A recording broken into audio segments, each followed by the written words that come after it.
नमस्कार दर्शकगण, एक बेर फेर से मैथिली किचन में अहाँ सबके हार्दिक अभिनंदन अछि। आई मोड़ा माछ बनाबऽ जा रहल छी। ई छोट माछ होइ छै और खाय में बड़ा ही स्वादिष्ट होइ छै। तो एकटा केना बनते सेटा ई वीडियो में अहाँ देखबै। तो एहि में सबसे पहले मछली के जे छै से साफ कयल जाइ छै। साफ करऽ के क्रम में अहाँ के एक एक मछली के जे छै से ओकरा पेट में जे पित्त होइ छै ओकरा निकालल जाइ छै, जेना कि अहाँ वीडियो में देख रहल हेबै। कियाकि अगर ई पित्त के अहाँ नहीं निकालबै तो मछली पूरा तीत भ जायत। तो एहि चीज के ध्यान में राखैत जे छै से एक एक मछली के साफ कयल जा रहल छै। तो चूंकि दर्शकगण वीडियो काफी लंबा भ जायत तो अहाँ के हम पूरा नहीं दिखाबि सकै छी, कियाकि एहि में कम से कम आधा घंटा या 45 मिनट लगते पूरा मछली के साफ करऽ में। तो अखन अहाँ देख लियो जे केना क क साफ करै छी मछली के। तो एकरा जे छै से साफ केला के बाद दर्शक एक धोल जेते। धोला के बाद जे छै कम से कम 4-5 पानी से एकरा धोल जेते। ओकर बाद एमे जे छै से हल्दी और नमक डालल जेते। तो आप देखियो दर्शक गोटा, ई मछलीटा जे छोट मछली छलैया से साफ क लेल गेलै आ साफ क के जे छै से ओकरा रखल गेलैया। अब एमे नमक और हल्दी डालल जेते। चूंकि आई हम बड़ा मछली सेहो लायल छलिया, ओहोटा कयल जा रहल छै साफ। लेकिन आई वीडियो हम बड़ा मछली पर नहीं बनाएब, कियाकि अहाँ सब पहिलहो काफी सारा वीडियो हम दिखा चुकल छी। तो आई हमर मेन मकसद छला जे छोट माछ केना बनबै छी सेटा देखाबी।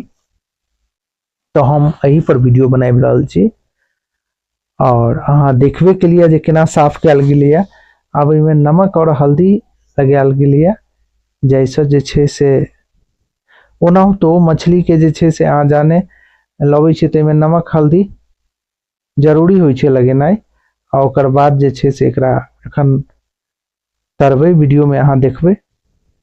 चूंकि कढ़ाई अब गरम हो गेल छै, अब एमे तेल डालल जेते और तेल डालला के बाद जे छै से एकरा फ्राई कयल जेते।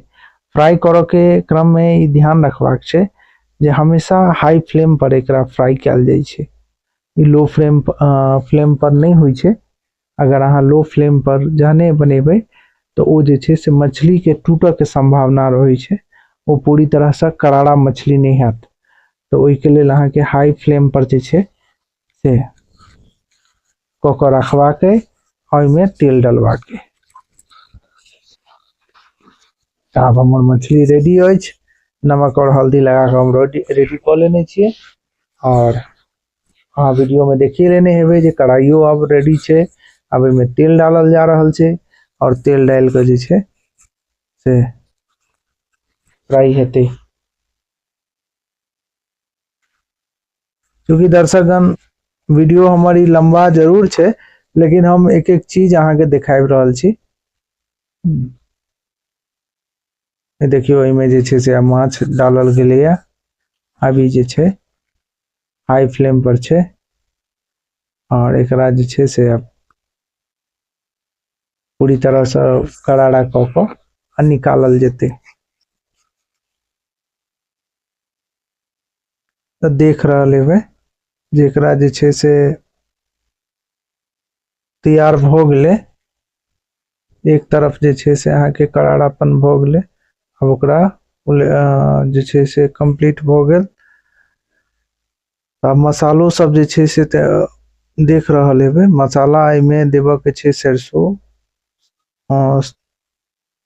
फिर अहाँ के देगी मिर्च छै, लाल मिर्च छै, सरसों छै, धनिया छै और टमाटर, प्याज पीसल अछि, लहसुन अदरक के पेस्ट, हल्दी।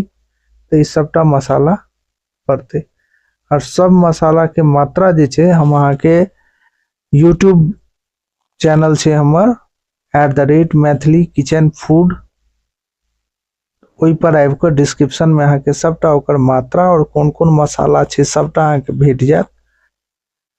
साथ ही साथ में जे छै चूँकि बड़ा मछली सेहो लायल छलियै तो ओहो अहाँ के फ्राई भ गेल छै, तो ओहोटा वीडियो में अहाँ देख रहल हेबे। अब एकरा मसाला के भूजा के तैयारी चल रहल छै। तै में सबसे पहले अहाँ के देवा के सरसों, पीला सरसों और तेज पत्ता, ये दोनोटा जे छै से फोरन के काज करते। तो ये दोनोटा चीज देवा के छै। ओकर बाद एमे देवा के छै प्याज, हल्का, चूँकि प्याज जे छै से दूटा छै प्याज मध्यम आकार के, ओकरा पीसल गेल छै। और मिथिलांचल में अधिकतर मछली जे बनै छै तो में प्याज पीसे के डालल जाय छै। तो ओ जे छै से अहाँ के प्याज पीसल छै। अब ओकर बाद एमे देल गेलिया लहसुन, ओहो पीसल छै लहसुन, तो ओटा डालल गेलिया। आई दोनों के पहले एले लोग डाल दै छै जेकर जे लहसुन के टेस्ट होई छै ने और गंध होई छै ओ उड़ जाए आ टेस्ट बरकरार रहे। क्योंकि प्याज और लहसुन के गंध कनी ज्यादा होई छै तो ओई चीज के पहले भूज लेल जाय छै लोग। और जतेक जे मसाला होय सबके में पानी डाल के एकरा एहि में भूजल गेलिया। और अखन जे छै से पानी डालल गेलिया। चूँकि मसाला भुजा गेल छै, ज्यादा हम आके नहीं देखेलौं कि पहले वीडियो में अहाँ सबके देखा चुकल छी मछली के केहन मसाला बनी छै। तो दर्शकगण हमरा जरूर बताएब कमेंट के माध्यम से। मछली तो चूँकि तैयार हो गेल छै, जहन एक उबाल लेते तहने एमे मछली डालल जेते। तो हमरा कमेंट के माध्यम से जरूर बताएब जे मछली देखो में केहन लाग रहल छै और अहाँ जहन घर पर बनेलिए मछली तो केहन लागल खाए में। और साथ ही साथ चैनल के लाइक और सब्सक्राइब जरूर कर लेबे। फिर अब हम एते वाणी के विराम दै छी। जय मिथिला, जय मैथिली।